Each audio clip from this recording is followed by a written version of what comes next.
Hello, Mrs. Cornelius. My name is Alyssa Lovell, and this is my final project for your Western Civilization II history class. For my final project, I built a castle, and I will now take you on a virtual tour of my castle, Treisemoor. Before we begin, I'd like to state two things. One, Treisemoor is not a real castle.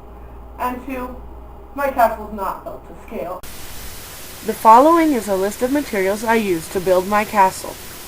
1-inch walls made from wood, 3-inch mailing tubes for the towers, hot glue for construction, sugar cubes for the crenellation, and gray spray paint and gray stone texture paint for a stone look. On our tour, we will learn where Treisemoor is located, how and when it was built, some people who lived there, and what daily life was like at a castle.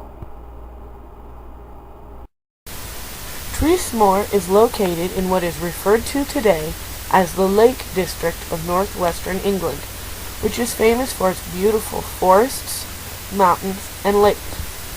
Treisemoor sits on a hilltop overlooking the lake known today as Derwentwater. If Treisemoor were a real castle, it would be located inside the red circle you see on the screen. It took 9 years to build Treisemoor. Construction began in the year 1175 and was completed in 1184. To build a castle in the medieval times, you had to cut the stone into blocks, usually out of the side of a mountain, and haul them to your building site.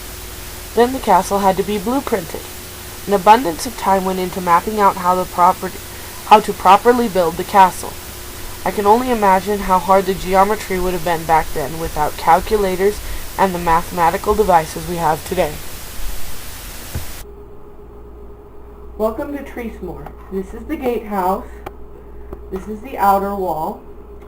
This is the outer bailey in between here. This is the inner wall. This is the inner bailey. A bailey is also known as a courtyard more commonly. And this is the donjon.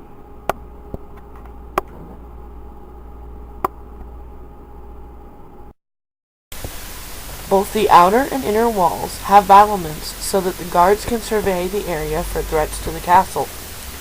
The outer bailey houses the sword play, jousting, and archery practice fields, and the blacksmith hut.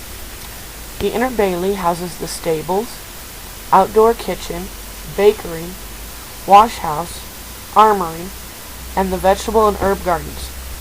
The donjon of the castle sounds similar to dungeon. And whereas castles contain both a donjon and a dungeon, they are different. The dungeon is the jail of the castle, and the donjon is the stronghold of the castle. The donjon contains the living quarters for the lord and lady, storage rooms, the great hall, the indoor kitchen, and the guest quarters for visiting dignitaries. There are many people who reside at Treisemoor, and today we will meet a few of them. Sir Garrick is the lord of Treisemoor. As the lord of the castle, Garrick has the responsibility of ensuring that the castle runs smoothly, along with the help of the steward. The steward was the lord's right-hand man, and Treisemoor's steward Walter is no exception. Walter handles all the day-to-day running of the castle. Without him, things would not run smoothly. The lady of the castle was important to the running of the castle as well.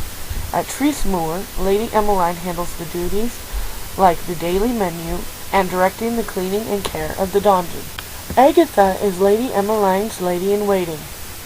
Though a lady-in-waiting does not seem essential to us, they were essential to the medieval aristocracy. Agatha is Lady Emmeline's closest friend and companion, as well as her servant. A mason was a medieval builder, and they were needed for many things other than just building the castle. Atticus is the mason of Treisemoor, and he is constantly doing some important job. Castles needed constant upkeep. Whether you were fortifying walls, building new storage rooms, or adding on to the stable, the mason always had a job to do. The medieval era was a time of war, and the lords had to be ready for battle at all times. The lords were usually knights who were given land in exchange for military service when the king needed it. For these reasons, castles were constantly training men, and the head of the men-at-arms was the lord's right-hand man. At Treisemoor, the head of the men-at-arms is Sir Garrick's good friend, Sir Maxwell.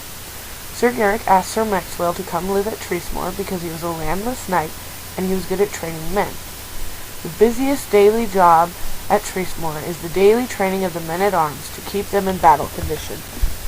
A blacksmith was a very important job in the Middle Ages because of all of the metal that was needed for battle.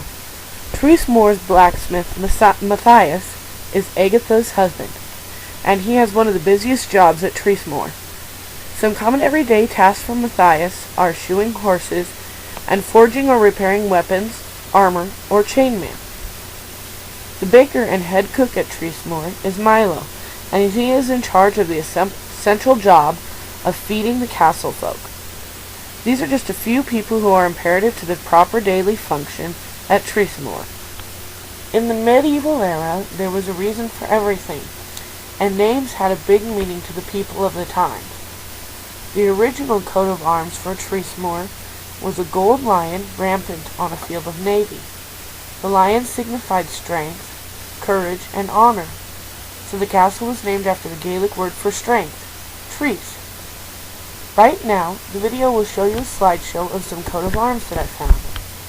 You may have noticed that I said original coat of arms just now. What I meant by that was it was common for that era for a family's coat of arms to change. The coat of arms was important because it was a way of stating who you were in battle, so there was no friendly fire, so to speak. The coat of arms would change sometimes as a way to show a change in the family. This practice was most common after marriage. The lord might want to signify his lady's household alongside his. For this reason, you saw shields split into four, and then each coat of arms would be placed in a top and bottom space diagonal from each other.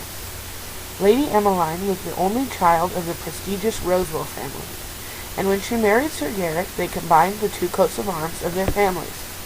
The new coat of arms for Treisemoor is a combination of the gold rampant lion on a field of navy of Treisemoor and the red rose of Rosewell on a field of black.